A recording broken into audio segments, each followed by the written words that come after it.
Австралиецът Том Боуен е разработил терапевтичен метод за възстановяване, който става все по-популярен в България. Каква е неговата техника и какви заболявания лекува? Терапевтичната техника Боуен разчита изцяло на ресурса на човешкото тяло, като за лечението на различните заболявания се използва само мануален масаж, без помощта на лекарства или апаратура. Тя е създадена от австралиеца Том Боуен преди десетилетия.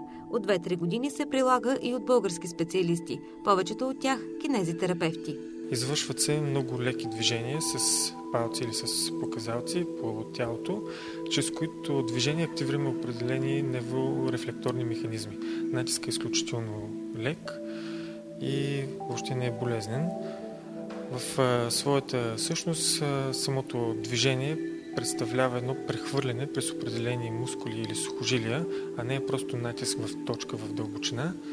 И по този начин се създават определени проприорецептивни стимули към централната и към вегетативната нервна система.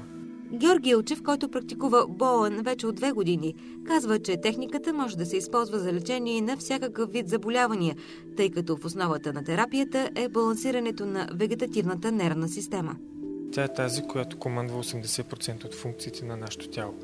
Веднъж върнат баланса на вегетативната нервна система, тя всъщност осигурява регулацията на голяма част от нашите органи и по този начин много проблеми могат да бъдат адресирани от самото тяло, да бъдат разрешени. Ние вярваме, че тялото притежава целия необходим инструментариум за регулация.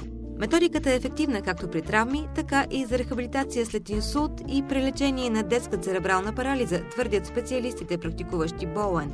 Може да се прилага както върху бебета, ако имат колики, например, така и върху родилки за по-бързо възстановяване след раждането.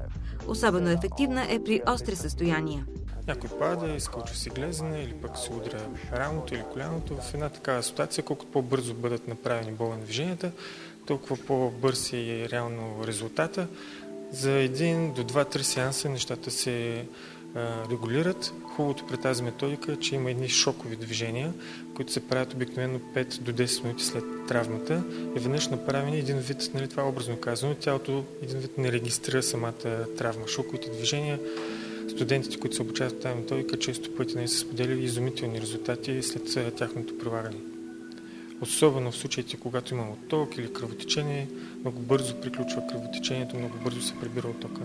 Тази методика вече може да се изучава и у нас. За сега се преподава само от чужди специалисти, от Австралийската академия за Боуен терапия. Обучението продължава минимум 1 година, като часовете по анатомия и физиология се водят от преподаватели от Националната спортна академия. Гюнай Мехмедов е първият русенец, получил сертификат. И макар да практикува отскоро, вече има и своите първи успехи. Сколиоза 14 годишно дете, за 5-6 процедури вече сколиозата се изправи. Жена с безплодие, при която пролактина беше много висок и след определен брой процедури, 8 бяха при нея, тя не може да забремене вследствие този проблем с хормона и забременя, въпреки безуспешните опити от 2 години на хормонални препарати беше и следствие на тази терапия тя забременя и скоро ще роди.